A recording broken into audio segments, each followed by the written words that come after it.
And for our judges and timers for their ballots, again, I'm going to say it out loud and also put it in the chat if you miss it. Our first speaker will be Phil Russell. Our second speaker will be Larry McKenzie.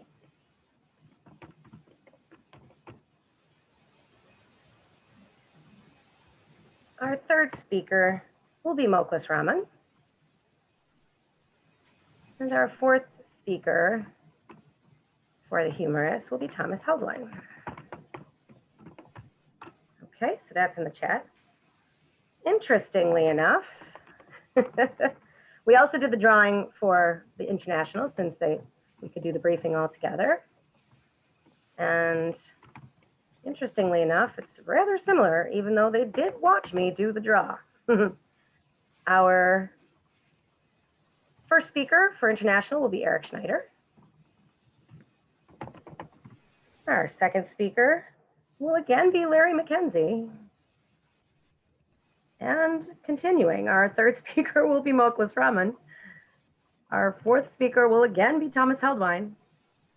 And we will have a fifth speaker, and that will be Phil Russell, rounding us out. Any questions about the lineup, please refer to the chat, or does anybody have a question? We couldn't have done that by chance any simpler, so hope that makes it easy for all of our roll holders. I will be, for everyone's knowledge, I will be introducing our speakers in a traditional way. However, I also will be doing a sound and audio, like an audio and video check with each prior. So we make sure that our speakers are unmuted. Judges, reminder, please use speaker view. So who is the timer now, or who is the timer? Okay, let's do a timer like you can see. I would love our speakers and our audience to see the timing. Right now, you see Samir and Len having the AM Lockport background in blue. They're both timing and as backup for each other in case someone needs to take care of something. We have the amber, if you guys could show our green, thank you. I'm always doing the order background. So you have the green light, you have the yellow light, you have the red light. Pin one of them or rotate or how it is that you do it for your own timing. Excellent, Moklis, thank you for that question. So it is traditional. And again, it's at the 5-minute mark will be green, 6 minutes amber, 7 minutes red with a 30-second buffer for all speeches today. Any other questions? Excellent. That's what keeps us strong, keep us on track here. Okay. Our speakers ready. Our judges are ready. Our timers are ready. All judges have been briefed. Thank you, Chief Judge. Everyone has been briefed. Okay, our first speaker today will be Phil Russell. Phil, can you make sure you're unmuted? Everyone else mute yourselves or our tech guys will take care of you. Am I okay with the sound? Sounds great, and you look great. Thank you so much. Beautiful. Okay. Phil Russell. It is all fun and games until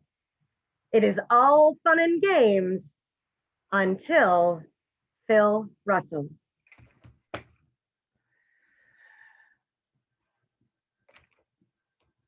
Back in the 50s and 60s, in the old North End, our whole kid world revolved around two corners between Church and Allen and the intersection of Monroe. That was our world. Madam Contest Master, fellow Toastmasters, and our guest, it's all fun and games until the police show up. Well, when we were kids, we were on Church Street. After dark, we were having fun, and we were playing probably something like street hockey or something, kicking a ball, doing something stupid. And we had an idea. So we all started pointing our fingers up in the air when a car would go by. And we'd be looking up in the air, and we'd say, we'd just be looking up. People would stop And they'd ask us, "What are you guys doing?" We says, "Oh, goose and fireflies." Then our other favorite trick was to have a tug of war without a rope. We'd put 5 guys on either side of the street, and we had an imaginary rope. And cars would slow down. We had one guy, he would duck way down as he went through, and we would just start laughing like crazy. Then on that same corner, one day, one of the guys had an idea. And of course, his father was a policeman. We decided to build a snowman. Great packing. We made about 50 nice, good sized snowballs, and then one big giant one for the base of a snowman. We put all of the snowballs in the 4 intersections, so they were all cut up. Then we built a big giant one, and we put it right in the middle of the street, right on a sewer pipe. We put it on there, then we put on the second one, we put on the third one. It was huge. Then what happened? Well, the police showed up. Oh my God. We all hid. We were all out of sight, but we had to watch and see what happened. Well, the policeman decided to knock it down with his car, so he backed into it slowly. The only problem was he got hung up and he couldn't move. Then all of a sudden, 2 more police cars showed up. So through the backyards and through the alleys, wherever we could scamper, we ended up at home. Now, because it was one of the policemen, well, we had about 3 or 4 policemen in the neighborhood, and everybody at church, at St. Patrick's Church, found out about it at noon mass. And it was the most hilarious. All the fathers were laughing like crazy. But when they got home, they weren't laughing, and we were in our rooms for a little bit of time. Then another Halloween. A policeman's son, Peter Sharkey, he had a great idea. Down on Glenwood Avenue, we were diversified, so we would go down on Glenwood Avenue over in Lockport where the cemetery was. Well, we made a great ghost, and we had a rope, and we tied it in a tree, and we experimented with it. We'd let it go, and it would fly right in front of that car and scare the jeepers out of them. Well, first car comes by, we're excited, we're ready to go, and all of a sudden, Peter lets that ghost go. It goes flying right by. Then all of a sudden, the lights go on. The police are there. Oh, good thing we were at Bellinger's Hill. We knew every path, every tree in the woods. We scampered out of there, and we were gone. Oh my goodness. It was incredible. But those are the things that happen. It's all fun and games until the police show up. The other time, we were having our baseball. Well, we didn't have, the grass was long. So we had a little fort in the field, Hannigan's Field, of course, right on the corner of Church and Monroe. And we started a little fire to get the grass down. Well, guess who showed up? Not only the police, but the firemen, as we were trying to put out this fire. And they all started saying, "You guys, I'm glad you stuck around because we didn't want to burn down a house." But then the police gave us a good warning and a good speaking to. As I said, it's all fun and games until the police show up. Madam Contest Master. Thank you, Phil Russell. Timers, 1 minute, please, for our judges. 1 minute of silence. Keep yourselves muted, everyone. Thank you.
That is 1 minute, Madam Contest Master.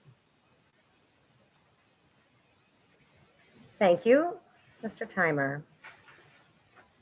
Our guest admitted from the waiting room.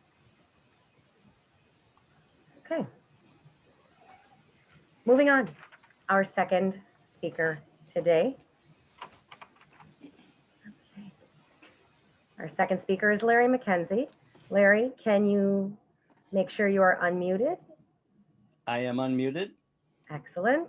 We can hear you and see you. Are we good? Thumbs up. Excellent. Larry McKenzie. I believe. I believe Larry McKenzie.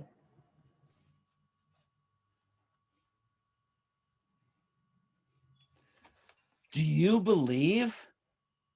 I believe. I have believed ever since I was a small boy. What do I believe in? I believe in Santa. Now, I have to tell you, Santa, some people think he's a myth. Not me. I have believed in Santa since I was a small boy. Have you? Do you still?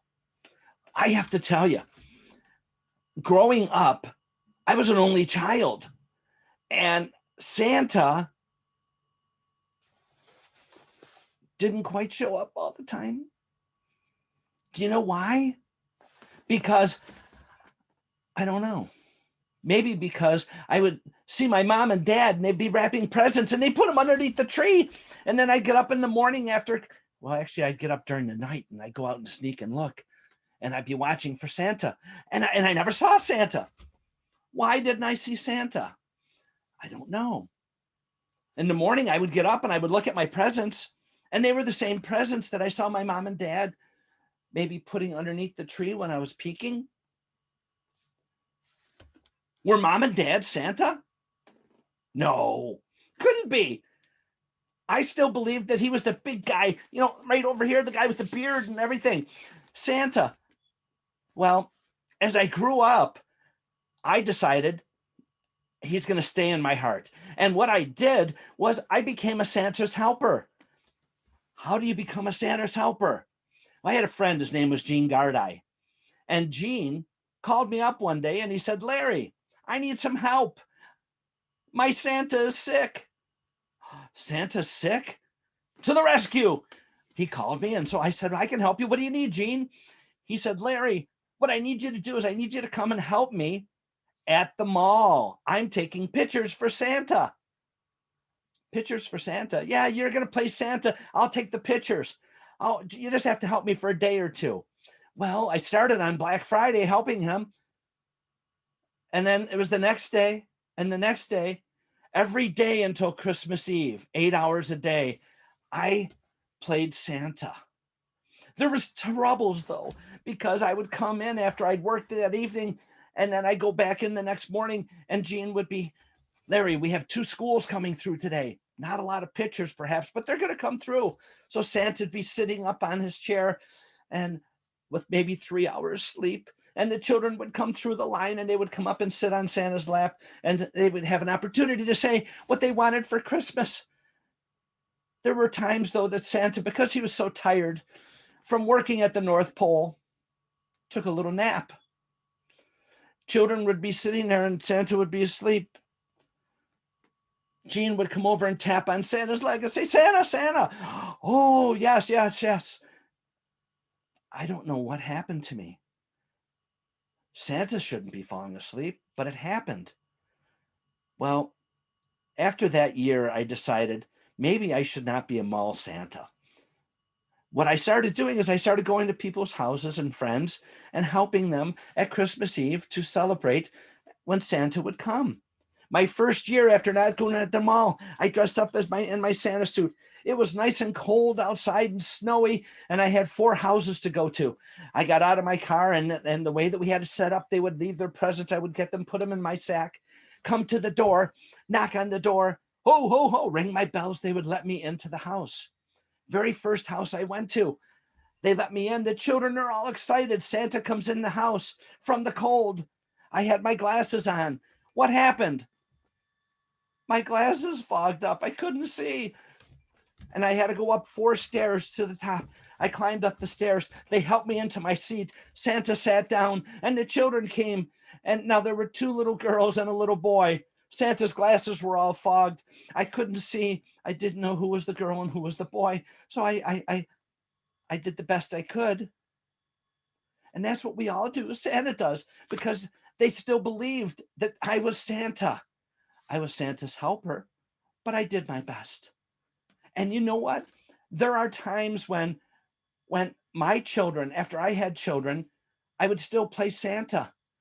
And when my daughter, Kelly, was about 9.5, 10 years old, she still believed. And she was at that age where she wasn't quite sure who Santa was. Well, what happened was her birthday falls in December. We had a nice birthday present for her and a nice party and all these gifts. What happened? We went to Nova Scotia that year for Christmas. After we left, the kids were like, how is Santa going to know where we are? Is he going to be able to bring us presents? What are we going to do? Don't worry, Santa knows. We went to Nova Scotia. We had a beautiful Christmas. Santa came to see them. They were so excited. We made arrangements, though, with my cousin Brenda. Brenda was going to put all of the presents that we had at home underneath the Christmas tree so that when we came home, the kids would see it and they would say, oh my gosh, Santa came to our house twice. They knew where we were, but they still came to our house. We arrived back home. The kids rush into the house and there's presents under the tree. They ran over to the tree. Oh my gosh, they started opening their presents. Oh, this one's for you, Kelly. This one's for you, Ryan. As they opened the presents, Kelly had puzzled looks on her face. What was wrong? She said, Mom, look, Santa got me the same things that I got for my birthday. Brenda had wrapped the birthday presents and put them underneath the Christmas tree. So sometimes things don't work out the way that you think they will. And, you know, I received a letter this year from Santa, from a friend, Steve. And it was quite appropriate for Santa because 'twas the night before Christmas. 2020 is still here. The governor's locked us all up with some kind of a tier. Only 10 people can gather, but that's fine. 8 reindeer plus Santa, that's only 9. Should we hang stockings or should we hang our masks? We've cleaned all the doorknobs, in case anybody asks. We've disinfected the light switches, pencils, and phones. And I now feel like Lysol resides in my bones. When Santa comes, should we leave him a snack? You see, outdoor seating is something we lack. If he takes the cookies with him tonight, we shouldn't get busted. I'm hoping I'm right. And though I'm joking and having some fun, the vaccines are coming. Humanity has won. So with worries small and blessings plenty, Merry Christmas to all and goodbye 2020.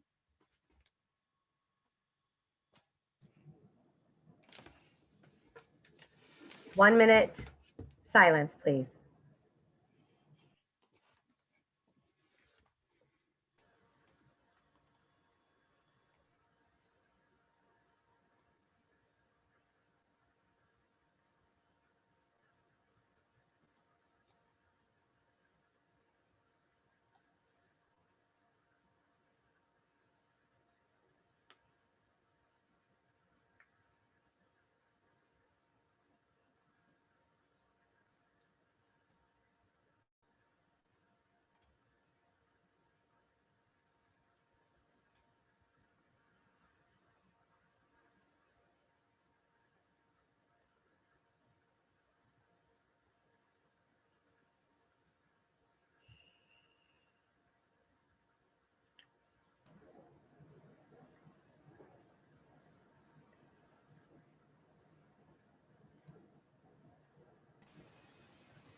One minute is up.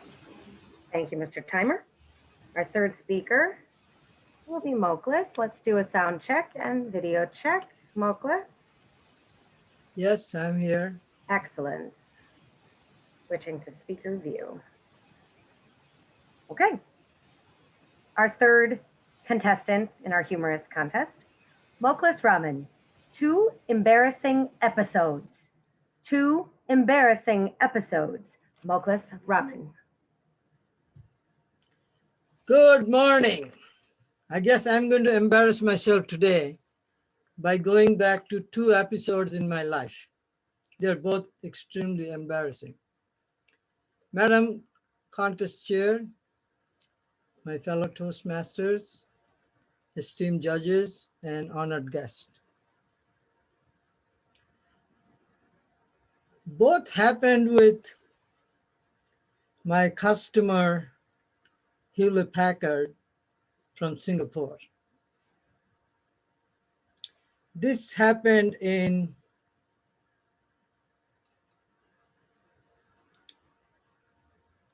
a restaurant called Esmeralda, which you see behind me.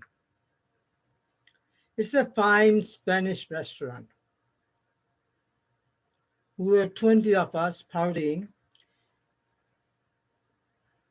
And the fun part of this party was after eating, we are supposed to break the plates, just like the medieval times. I was all excited. I went there early and found myself among my friends, colleagues, and customers. We sat around, we were served with a delicious meal. Guess what? I went fast. I started eating like chopping. Why? I want to be the first one to break the plate. So I did finish first. I picked up my plate without realizing there were people who were rushing towards me. I lifted it and banged it on the floor and the shutter and the noise. And I said, wow. But then I realized some of the faces were pretty sad. Do you know why? The plate that I broke was worth $70 to $100 a piece. And the staff were handing down cheap dollar plates to all the diners so that we could break the cheaper and cleaner plate than the expensive dinner plate. I was so embarrassed. But the clamoring continued. Everybody broke the plates they were supposed to be broken. It was embarrassing, but it was fun. I didn't realize that I was supposed to wait for the cheaper plates. That's all. 1 year later, we invited the Hewlett Packard to our retreat or recreational farm in Castalia, Ohio, where we usually take customers for entertainment, fun, and games. And one item is fishing. Again, being the determined guy, I really spent almost 2 hours trying to catch a fish among 400 or 500 freshly stocked fish in the creek. None of the fish wants to eat the hook or get hooked at all. I was so tired and almost giving up, and then I realized a big pool. I said, wow, I got it. But it took me half an hour to pull it to a point where the fish was tired and I was tired. After half an hour of going back and forth about half a mile, the fish was so tired that it stopped moving. It was right at the side of the creek bank. And I got excited. I said, I should go and pick it up, because if I go for another half an hour, I'll be dead. So I jumped into the water, picked up the fish with my 2 hands, and then scooped it to the ground. That was well done. I didn't feel there was any problem. There is no rule that you can't scoop the fish out. And then the fish awoke and it started jumping to get back to the creek. I was desperate. I said, I can't lose this fish. This is my only fish after almost 2-3 hours of struggle. As it was jumping back and it almost went into the water, when I realized I had a chance to use my soccer skill. I kicked the fish so hard, it flew and landed about 50 feet away from me. And with a big thud, and it was almost dead. So suddenly I heard loud applause from 40 of my guests. They were watching this whole thing for more than an hour. And they were saying, well done. But I was hiding my face because I was so embarrassed of catching a fish with a soccer kick. This story has gone around Singapore and Corvallis. Fortunately, a lot of people forgot the name of the character who did that catching of the fish. So I was safe. I still sometimes can hear all the loud and cheers. Those are two embarrassing episodes of my professional life, if you can say. I was with my customer, but it's long forgotten. It's still for fun. Madam Contest Chair. 1 minute silence.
One minute, Madam Contest Master.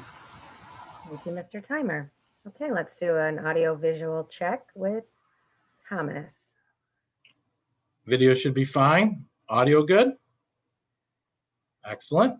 Excellent. Okay.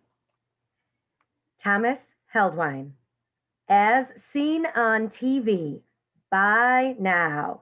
As seen on TV, by now. Thomas Heldwine.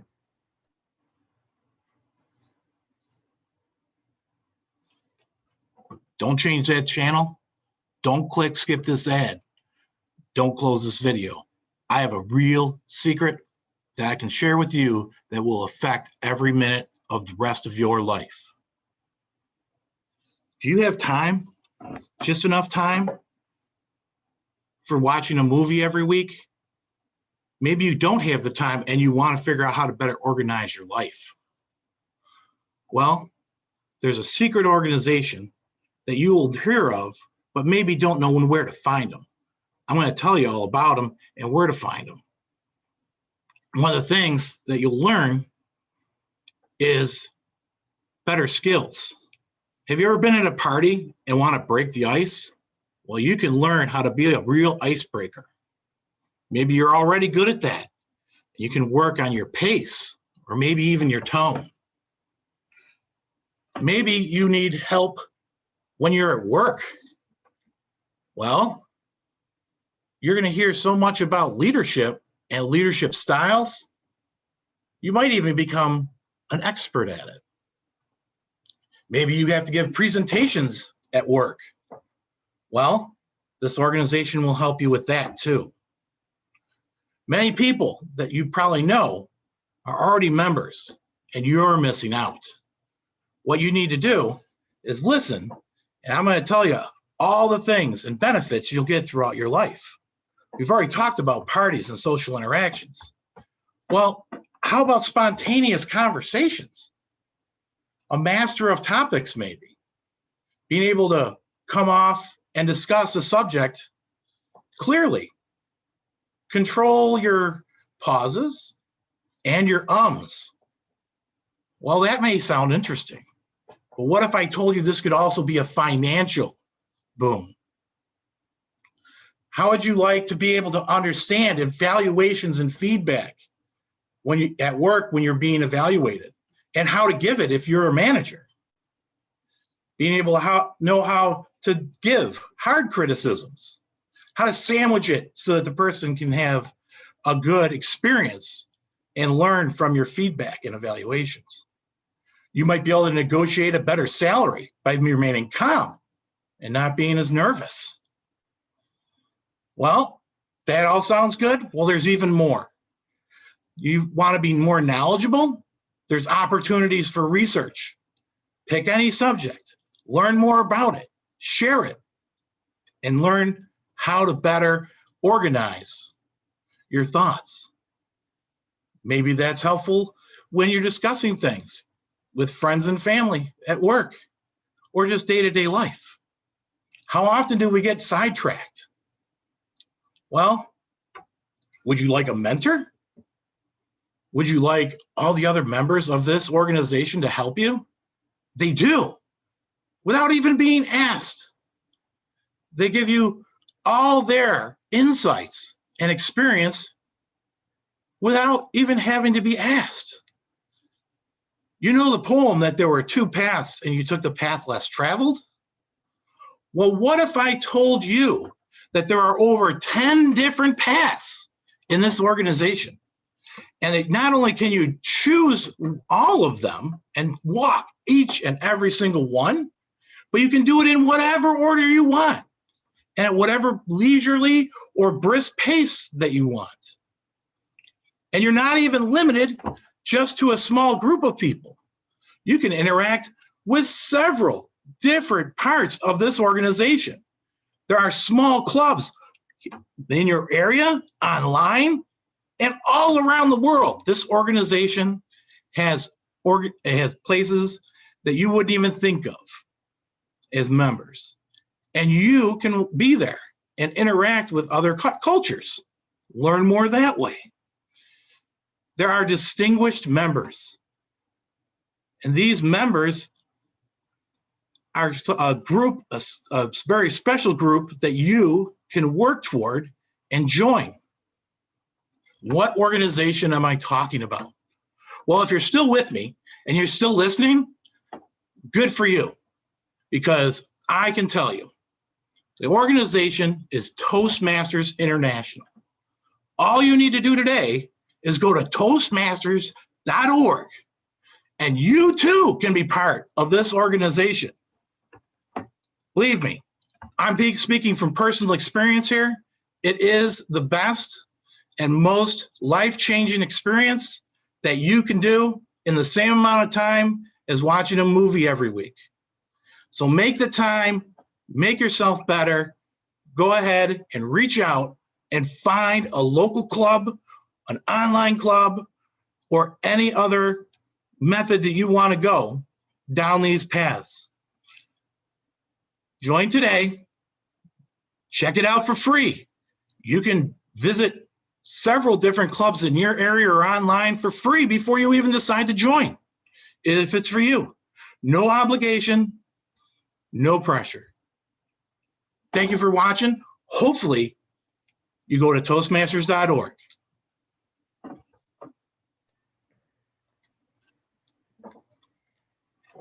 Timer, please, set for 2 minutes, as that is our final speaker in the humorous round.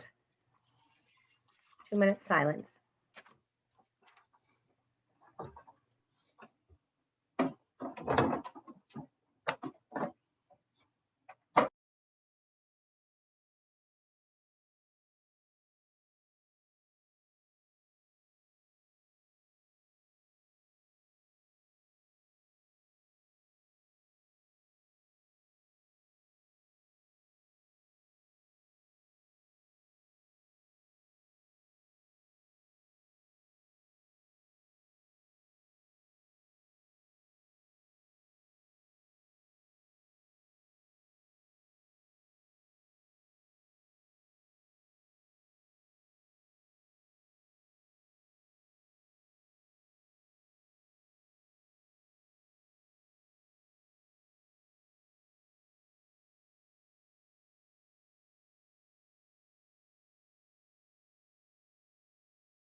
2 minutes has elapsed, Madam Contest Master.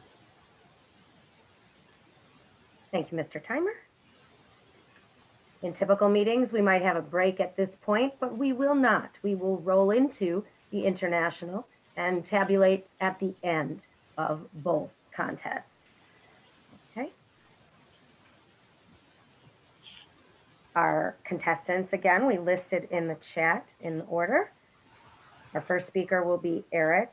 Our second speaker will be Larry. Our third speaker will be Moklis. Our fourth speaker will be Thomas. And our fifth speaker will be Phil. Okay, let's do an audio visual check with Eric. All set, Kate. We can hear you. Great. Okay. Eric Schneider, my learning disability does not define me. My learning disability does not define me. Eric Schneider. Thank you, Ma'am Contest Master. And good morning, fellow Toastmasters and most welcome guests. My learning disability doesn't define me for who I am. I define who I am. This morning, I'm sharing my triumphs and defeats through having this disability. It all started back in the late 90s when my parents found out that I have a learning disability. I was initially identified as a youngster with a speech language impairment. Then it was later I changed to learning disabled when I entered 7th grade. This has been a very difficult journey, not only for my family, but for me. My father had to really lay down the law, so to speak, to make sure nothing was going to happen to me.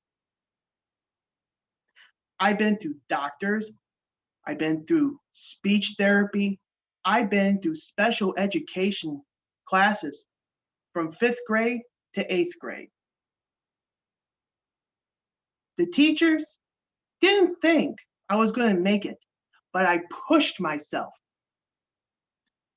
During my school career, was it difficult? Yes. Did I give my family grief even though they're trying to help me? Yes. My family wanted me to do my best to succeed. My dad had to beg my older brother to stay home to help me instead of him moving out. My mother also pushed me as well because she knows I can be successful and independent. Every CSE meeting, which stands for the Committee on Special Education, that my parents had to go to, the first words from my dad was, "Everything is for Eric." That made me feel a bit good because they're looking out for me. I faced many struggles during school. Also faced slip-ups, which was to be expected. But I pushed myself to reach my goal from high school with a diploma in my hand.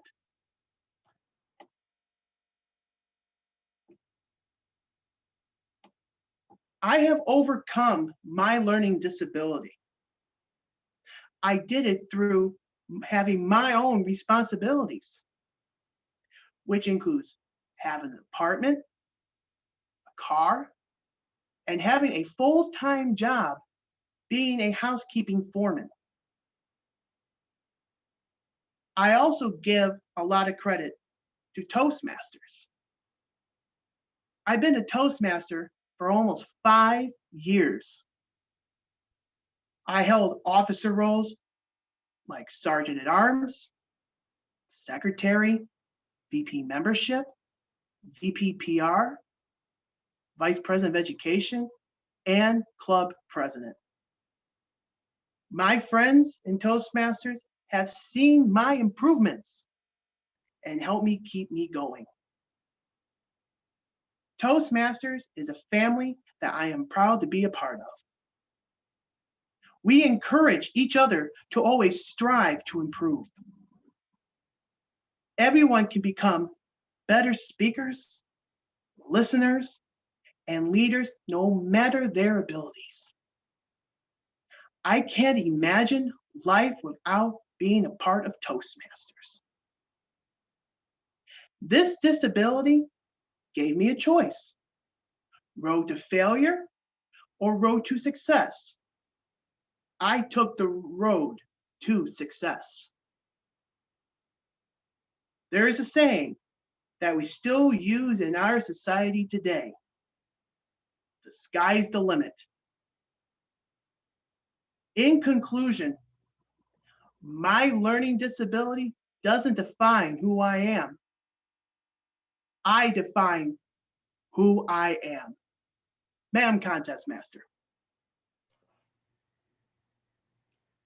1 minute silence.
And that's 1 minute, Madam Contest Master. Thank you, Mr. Timer. Okay, Larry McKenzie, audio visual check. Audio's on, video. Great. Thank you. Larry McKenzie, the recipe. The recipe, Larry McKenzie.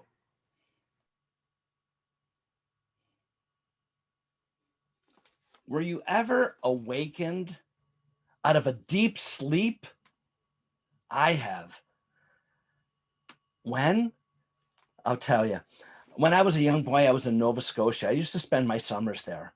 And I woke up every morning to the smell of this wonderful, wonderful something cooking.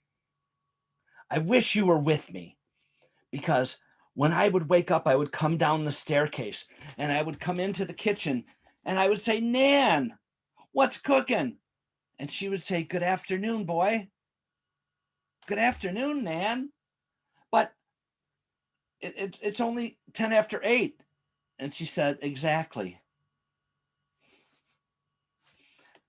Exactly? What did she mean?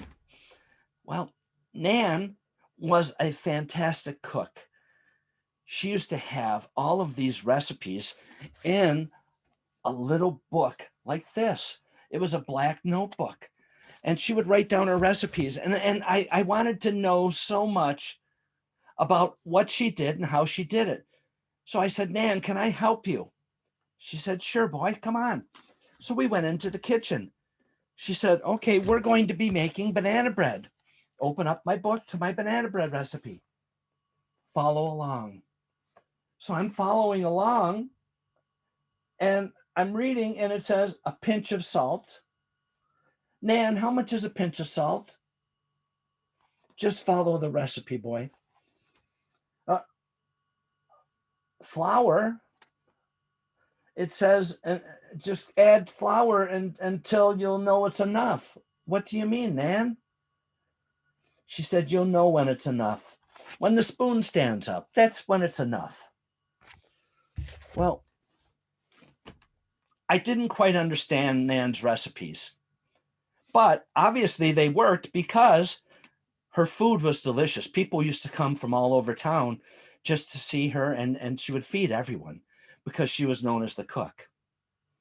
Well, I would return back to Niagara Falls the end of summer, every summer, and I would go back to school. And one of the things that she would always ask me is, what do you want to be when you grow up? And she made me think. I don't know, Nan. I would like to be like every little boy. I wanted to be a soldier. I wanted to be a policeman. So it makes you think, what do you want to be? I don't know. So as I progressed through school, I decided I wanted to be an electrician. No, maybe I wanted to be, oh, I know. I think I want to be, I'm not sure.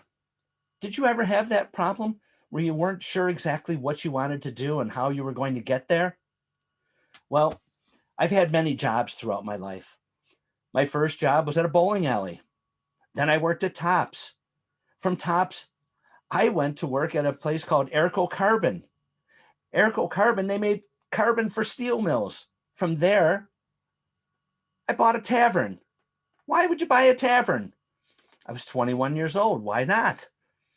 Well, from the tavern, I learned a lot of things. I grew up very quickly, but I still wasn't sure exactly what I wanted to be. Did I want to be a businessman? Did I want to be a bar owner? Well, I sold the bar. I still wasn't sure what I wanted to be. I wish you could have been with me on this journey, because through life, I've been on so many different tracks, as probably many of you have. You've probably wandered from this place to that place, not knowing what you were going to do next. I can remember my dad saying to me, what are you going to do with it? What are you going to be? When you're going to get like a real job that you know what you're going to do? I don't know. Well, 1989, that was many moon ago, I started a company, which was an entertainment company. I finally found my niche. I knew exactly what I wanted to be. I wanted to be an entertainer. Well, there's a lot of ups and downs, the same as with any job. Well, what I ended up doing was trying to figure out everything, but it didn't all work. Why? I don't know. Maybe I wasn't prepared. 1993, I got asked to be the MC for the United Way luncheon. I got up on stage, 1,200 people at the Niagara Falls Convention Center. And guess what happened? They handed me my speech as I was walking up on stage. I flopped. Why? I had all of the facilities, but I didn't have all of the right parts. Did you ever have those problems when you tried to do something and it didn't work? Well, I thought back over the years about that conversation I had with my grandmother, Nanny Kelly. What do you want to be when you grow up, boy? I don't know, Nan. She said, one day you'll figure it out. And maybe you'll be awakened. Because it's the same as my recipe book. Because in my recipe book, it gives you all of the details and everything you need to make it perfect. And I'm thinking to myself, well, it doesn't have everything there, because in the recipe book, it said a little bit of this, a little bit of that. And she says, exactly. Because the same with a recipe as with life. You have to make changes in order for things to continue in a way that makes you successful. And those little things are things that you learn from a childhood that's carried through in the recipe of life. Madam Table. 1 minute silence.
1 minute, Madam Contest Master.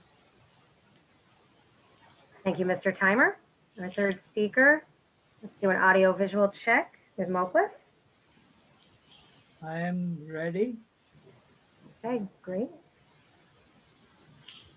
Moklis Raman, my Singapore experience. My Singapore experience. Moklis Raman.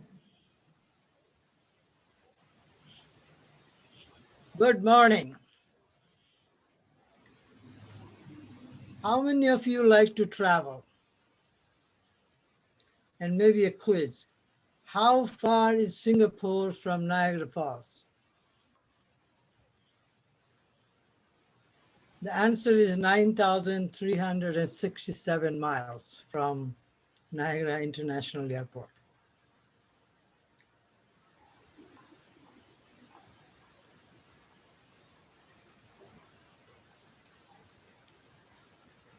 I've been to many countries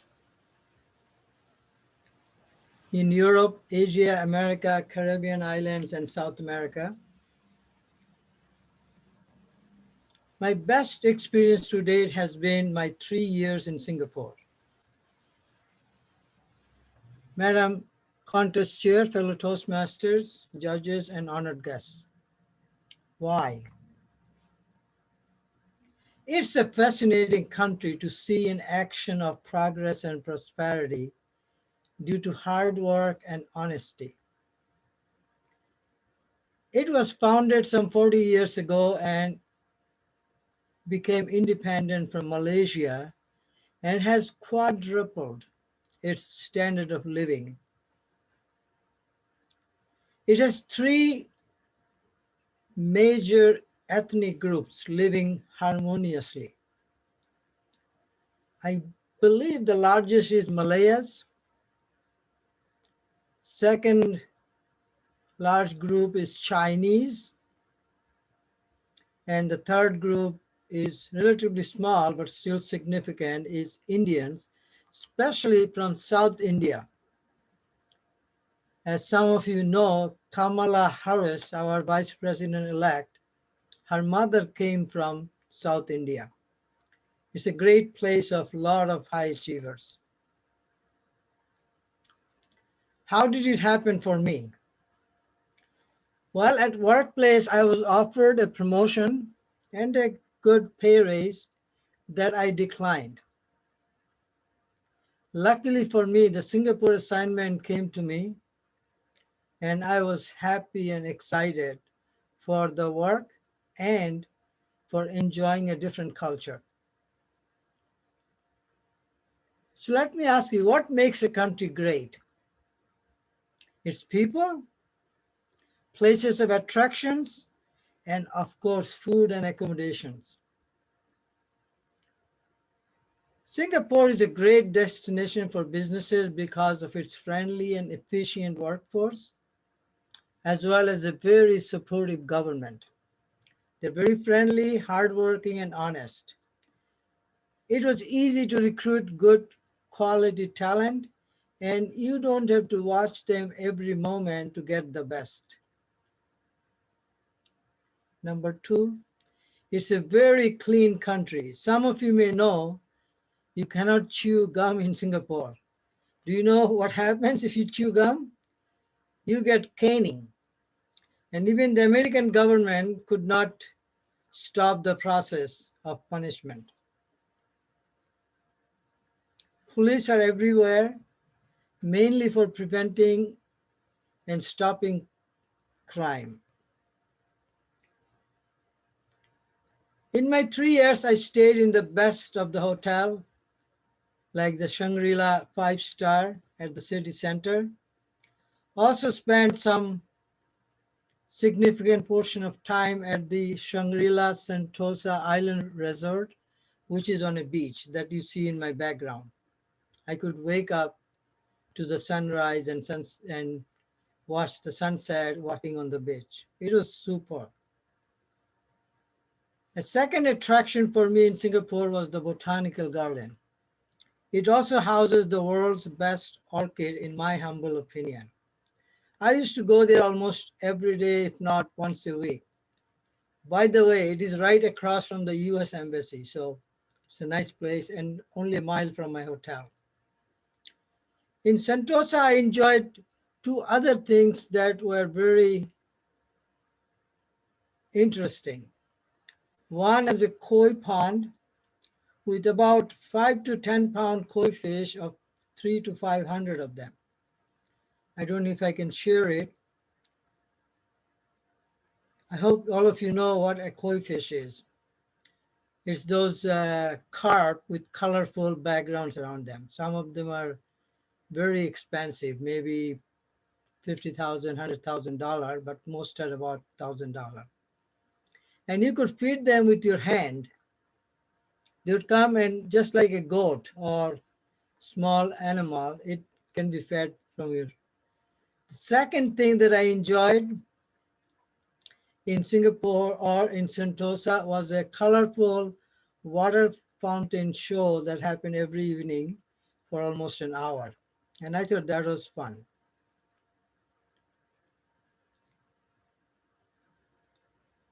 Now let's come to food. Singapore has some of the best quality of food from all over the world, from American gourmet steaks to very large, maybe up to 10-pound live lobster. Enjoyed Spanish restaurants like the Esmeralda I mentioned earlier and Brazilian churrascaria. But the one I enjoyed the most is the banana leaf Indian restaurant where you eat off of a banana leaf. I have to say there is one more food I like a lot. It's called biryani. Some of you may know, some of you may not know, but it's for something I would go there every weekend. As I said before, people are very friendly, very effective, and very helpful. Once I interviewed a finance manager position candidate. He addressed the driver as uncle. I was curious. So I asked him if he was related or knew him. He said, no, that is the customary way to address elderly people with respect. I was very impressed. Little India is an area, of course, like visiting India. There are food from all over the world there also. There are many food courts in Singapore. It's just like New York City, a city that never sleeps. And many or most are open 24/7. On a serious note, the key to success for me over there was hard work and diligence, complete dedication, devotion to my customer, and in return, my company and customer provided me the best of the world. Those who love beer is very expensive. I walked a lot in Singapore. Taxis are cheap. And my conclusion is Singapore is a great place to visit. Everyone is welcoming. I hope you can visit. Madam Toastmaster. 1 minute silence, please.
One minute, Madam Contest Master. Thank you, Mr. Timer. Okay, our fourth speaker is Thomas. Let's do an audio-visual check. Visuals looks good. Audio okay? Thumbs up. Thank you. Excellent. My wife started the dishwasher and I was afraid she was sabotaging. Thomas Heldwine, where to start? Where to start? Thomas Heldwine. Hello. We hear a lot about feedback and evaluation. How often and how much time do we spend looking at other people making snap decisions, watching a small tidbit on television, a little tiny clip, and making huge evaluations on these people or on the situation? Let me ask you, how much time do you spend doing that to yourself? Where to start? Changing things in the world and changing how everything is going in your life starts with you. For just a moment, I'd like to prove a point. Close your eyes. Now think of all black with just a single spot of light. All right, open them. You can look at me again. Now, was the spot very tiny? Was it large? Was it flickering? Did it have those streams coming off it?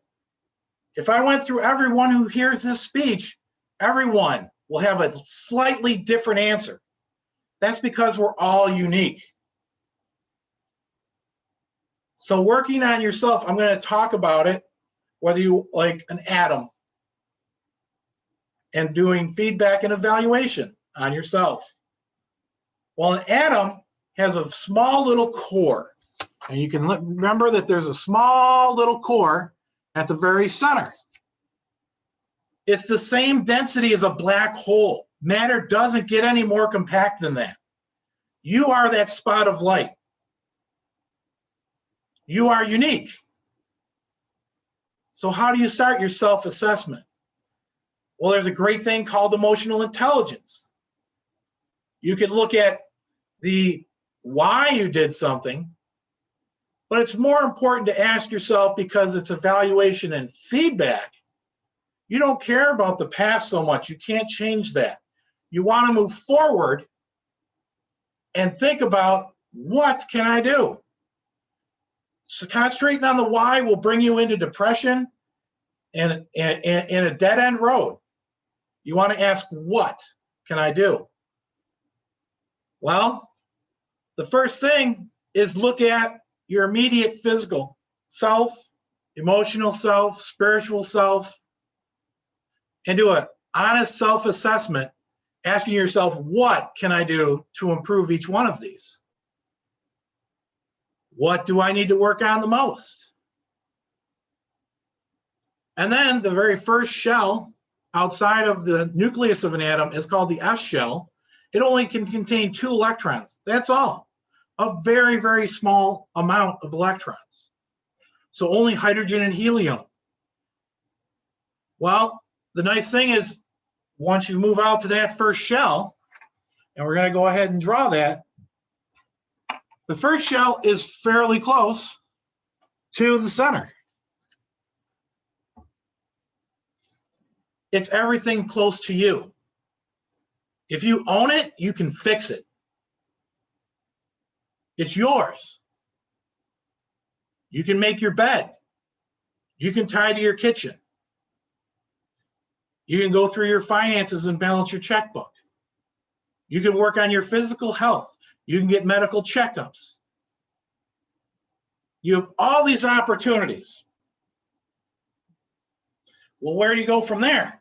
Well, the next thing to do is to go out even further. That's the P shell. Okay? That's people. Well, who are the closest people in your life? Well, there's 3 times as many electrons there. There's 6. So you should probably try and concentrate only on about 6 people. Family, maybe a coworker, maybe just someone, your best friend. Go with them. Talk to them. Have honest interactions Listen to what they have to say. Tell them about the changes that you did initially. How are we going to get and grow and get better? All right, now you have your S and P shells done. The last one's the D shell. This is one where it's really far away. All right. This is exactly where all the evaluations that you get at work, on a Toastmaster speech, or anything else come in. You don't have a lot of control over these, but they can feed into the others. They can charge you. If you lose one or two, you become negatively charged. You want to keep them all, keep them active. One of the great things about those that are being so far away from you, they are far away from you. You can pick and have no problem with people with different views, different perspectives. You can agree to disagree with that shell.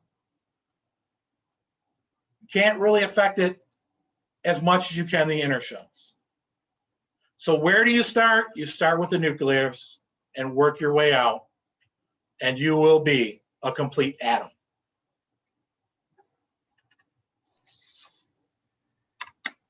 One minute silence.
One minute, Madam Contest Master.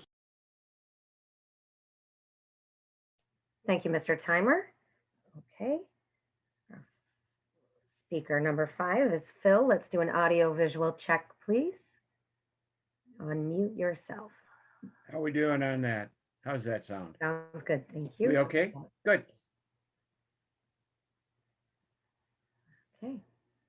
Phil Russell, 2020 challenges. 2020 challenges, Phil Russell.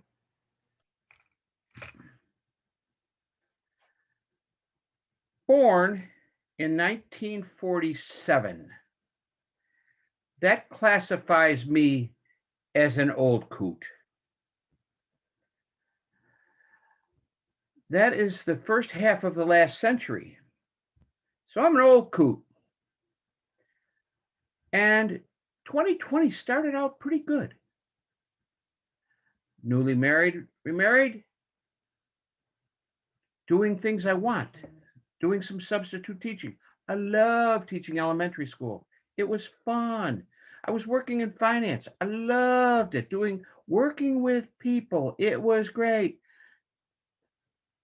Then COVID-19 hit right between the eyes.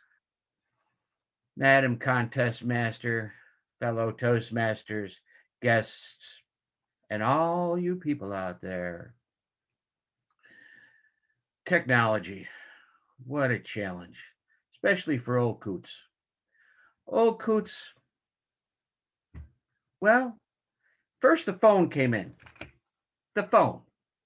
I got to figure it out. But before that, it was the computer. We were figuring it out. They both came in at the same time.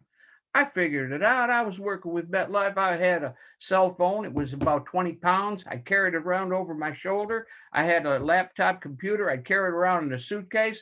And you were overburdened. You go in and speak to somebody, and you whipped out all this great technology, and they didn't have a clue what was going on. Well, it was technology. Well, we learned how to use it.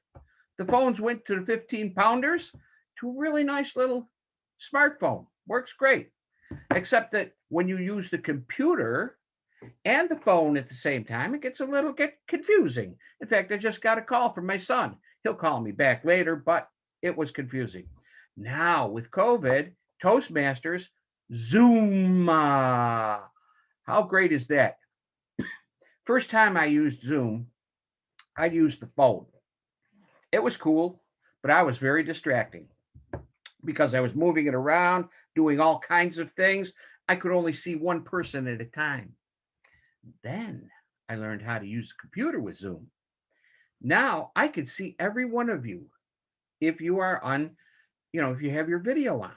That's great because now I can see all of you. So it's like being at a meet. And so what I want you to do, I want you to use the computer, not the phone, in Toastmasters, because in a Zoom meeting, I've been doing these things with businesses. We go to meeting, and there's you can go through Google, all these other free sites, and you have some that are paid sites. And it's almost like you're right there when you use it. I can see you. There's Carol, there's Jackie, there's Gerald, Sam, Larry, Tom, all of you are there. I can see you. And if I look into the camera, you can see me looking at you. That's great. So this is what happened. Now, next step, that green screen behind me, technology. In the first part of the meeting, before things were going on, I was probably driving you crazy. I could change this around. It was very distracting. It would drive you absolutely nuts.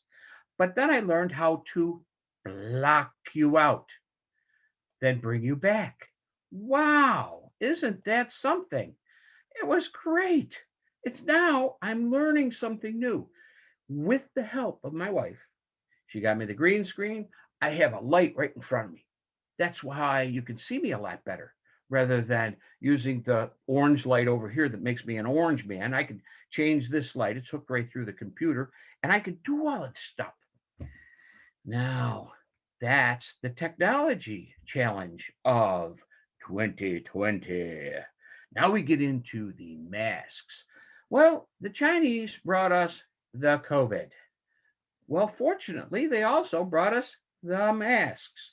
Now they break, they're terrible. These things really, in stopping a virus, throw them out. They aren't worth anything. They don't work. It's just crazy. It just doesn't work.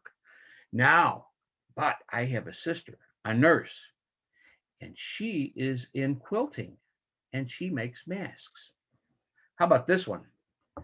This one, it's double coated. She makes it a little bit because she's really worried because she's a little bit older than I am, a little older coot, and her husband, and they have a few health issues and they're really concerned. So she makes masks. My first one, the pirate mask. It works great. It works unbelievable. Then she came up with the Bills mask. Oh, wow. Now we lead into the whole thing about what's the next challenge. The good old Buffalo Bills. They're no longer the Billy Goats. They are the Buffalo Bills. And they are a great challenge now because they're leading into the playoffs. The first time they have won the championship in 25 years, I think it is. Holy mackerel. It's great. Now, why is it great? We got a guy, number 17. So, no, it's on this side. Where is it? That's number 17. That's his, yeah, there it is. Josh Allen. We have a leader. He's not afraid to lead. He is great. We're all looking forward to the game, and I want to hear the experience when Dave gets to that game. I really want to hear it. I want to hear it, and I congratulate him. I'm glad he is going. Now, it's about going on 9 o'clock. Well, guess what? In 15 hours, it's going to be a new year. There's going to be more challenges But so what? Move on, Madam Contest Master. 2 minutes silence. That is our final speaker.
Two minutes, Madam Contest Master. Thank you, Mr. Timer. I will now ask our voting judges to complete their ballots and our counter to collect them, for our chief judge to receive the timer's records, and they will then be sent to the breakout room, our chief judge and counter. Madam Counter, if you could just let us know when you received everything.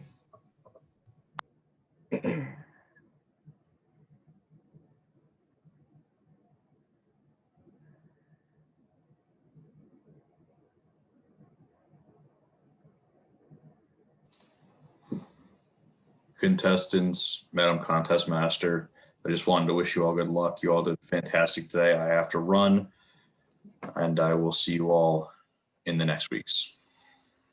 See you next year. Happy New Year. Thanks for coming. Ha. It's so funny still. Come on. I'm the dad joke guy. Mm. We do understand if anyone does have to leave. We went over today, but thank you. We had a great contact. And so they will tie that up. Typically, we do interviews. We may forego that today, but anybody who does stick around, perhaps after the close of the meeting, we can chit chat about some of those bio sheets that you submitted.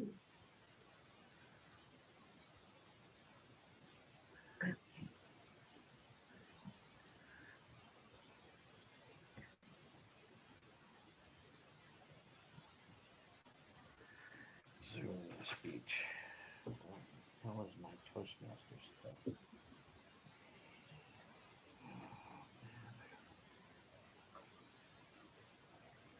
Might be down there. Well, only a few of you raised your hands earlier when I asked if you had participated in a Zoom contest yet. Now you all have. So one more box to check on your progress. Chief Timer, sorry to interrupt you, Contest Master. Not at all. If you could indicate to me how the timing went on the last, okay. The counter has indicated that all the ballots have been received. So if we could go to the breakout room, that'd be great. I believe all the judges can can join their room by themselves. I can't forcibly move you there, but if Yeah, you the can breakout rooms, you can enter. yeah, I prefer not to have the judges in with me in the counter. It's Just the so- chief Okay. judge and counter. Gotcha.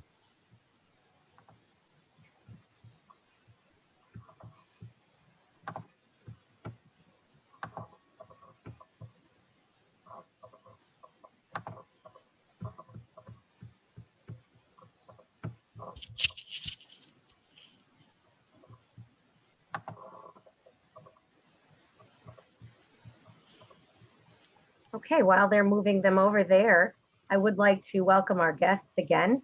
We have Dick, who is from Rochester.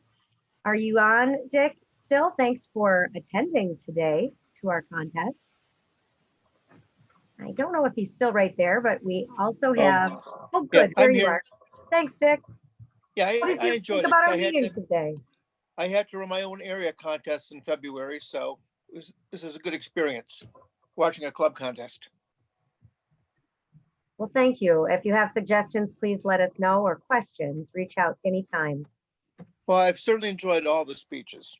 It was wonderful. Kai, you're welcome to join us at any time. And if you'd like to leave your club's information, if it is an open club, you may leave that in the chat or let us know by email or Facebook. And I see John came on. John, are you there? You did unmute yourself. I did, and I've now put my video on. I'd like to also congratulate you, the entire club, for running a very seamless meeting this morning, contest meeting. You all should be congratulated. And I've taken away several points, which I hope to bring to the area contest, and was in the process of writing to you a chat asking for some opportunity to pick your brain a little bit about some of the dimensions of your practice, breakout rooms in particular, countdown screens, and some other takeaways. I don't want to waste the time this morning, but would certainly love an opportunity to gather with some of your leadership so that I can impart what you do so well with other clubs in the area and of course at the area contest. So thank you so much. Thank you, John. And feel free to stay around for our post toasties afterwards. And we are happy to answer questions then, or like you said, in the future. Terrific. You're fine. I'm sure. And contest master, sorry to interrupt again. No. If the our tech person, Len or Samir, can move us into the breakout room, we are ready. You have to join it yourself, man. You have to you- join in, okay? You guys should be able to go in the room yourself. I can't push you Yeah, into we can't that. assign you anymore, but Oh, see, okay, there's a button called that's the breakout only room. you have I access see it, to, yes. So you should be able to do it. Yeah, I see it now, thank you. Okay, it's in the bottom of the screen. Oh, yes. Jen, do you Breakout see that room. too? Great. It's in the bottom with the dot.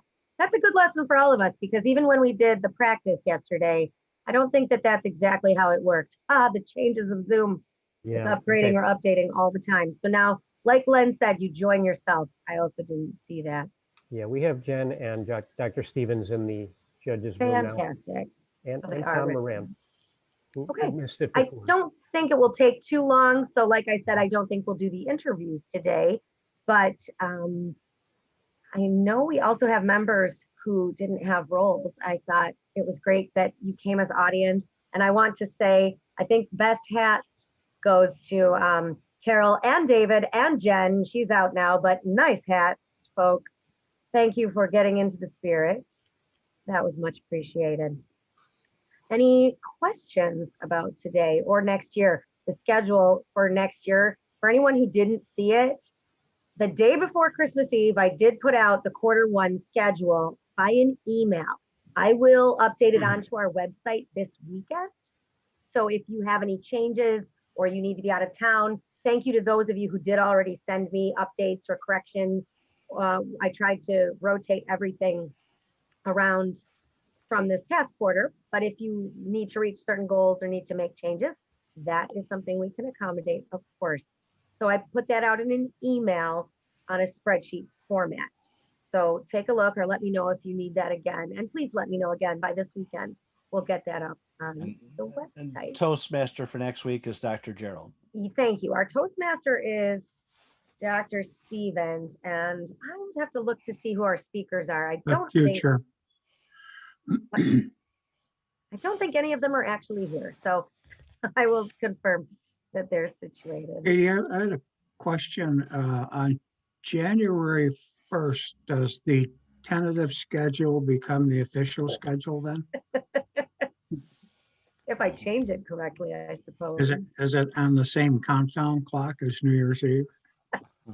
Eastern Kate? Standard Time. If I may, if you have not chosen your free path, today is the last day. Actually, correction, they extended that. Oh, It did they was extend it? misunderstanding. You better have renewed. Oh, your you have it fall until March. membership Okay. by today. So if you didn't pay, That was you it. have to pay your dues by today, and you have to redeem it by March. By why March, okay. Why wait until March? And I tried to push a bit on if you're a member of a dual club, that couldn't you get another path? But obviously that has gone nowhere for any of us. Yeah. And I should point out, we had some questions about who were the judges, and they should remain anonymous. And we did go over that yesterday in our briefing, and then we decided we didn't have to name them necessarily, so apologize that those were named on the rolls. However, when we were at Tom's Diner, it's not exactly anonymous when the judges all hold up their ballots. So we decided, well, that's not as critical, but thank you to those of you who did question that or point that out, because we do want to remain anonymous. And in some of the checklists for judging now, it says that in some clubs, all the members who don't have other roles are judges. So that's something to consider for future contests, that we all could be giving feedback in other ways. So thank you. I wish Marilyn were here. She'd have this all sorted out. She would do a perfect job. Everything would be wonderful. You'd be all over this. So Tom, I see you were able to go into the breakout room. I see that. I wasn't able to get into it before. Then I got into it, and they told me I had to leave. Yeah, you weren't allowed in this one, but did you see the Sure, control at just the bottom? Just the chief judge, yeah. We should practice that during our regular meetings. Just Yeah. have a breakout room and tell people to go in it randomly so we get more comfortable with it. I didn't realize there was a prompt for it down at the bottom. Phil Russell. Yes, sir. I saw this background and I thought of you. Oh, that is cool. It's from Top Gun. Yeah. The new Top Gun is going to be really cool. You could be driving right along with your son there. So. Yeah. Well, he's now in law school, so. But the Are we Top still- Gun. I have Go a ahead. question real quick. Are we still recording? It We is. are, right? Yes. All right, we're gonna record through the results, correct? Yeah. Correct, yes. Yeah, keep Okay, it clean, Tom. just, I know we just started free bantering. I just wanted everyone to aware that this is gonna be on Facebook. So, For YouTube channel. or YouTube. And so be careful what we talk about right now. Thanks. Not social hours. And also we are skipping social hour again, if you didn't see that email tonight. So go celebrate with your family or on your own, or however you choose to celebrate this evening. And just say goodbye to 2020. My goodness. This is going over a bit. If David Jones and Sylvia and Len can connect by chat about, I know did you need to do membership or something else, or were we situated? I don't mean to throw you right now. Maybe it's all set. Was going to email me a bill, and I had Okay. So as long as we'll get that situated. I need the exact amount for David Jones, including any new member fee, Sylvia. If you could just get me that amount, I could create a PayPal invoice for David. Thank you. My apologies doing that during the meeting, but in the interest of time, if anyone does have to leave. Okay, it looks like they're coming back. Oh. They're back. All right, and Eric did ask me, even though he is president, he asked me to close the meeting if I would like, so I'll keep the floor for that. Any final announcements today before we announce our results? Okay. I am sending you the order right now. Fantastic. In the chat? Yes. Great.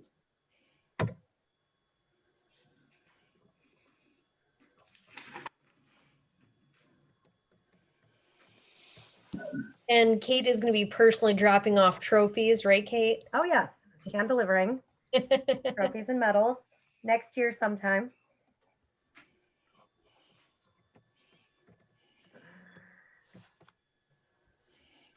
And thank you again for all of our roll holders for whip cracking and keeping us together and for attending our briefing yesterday.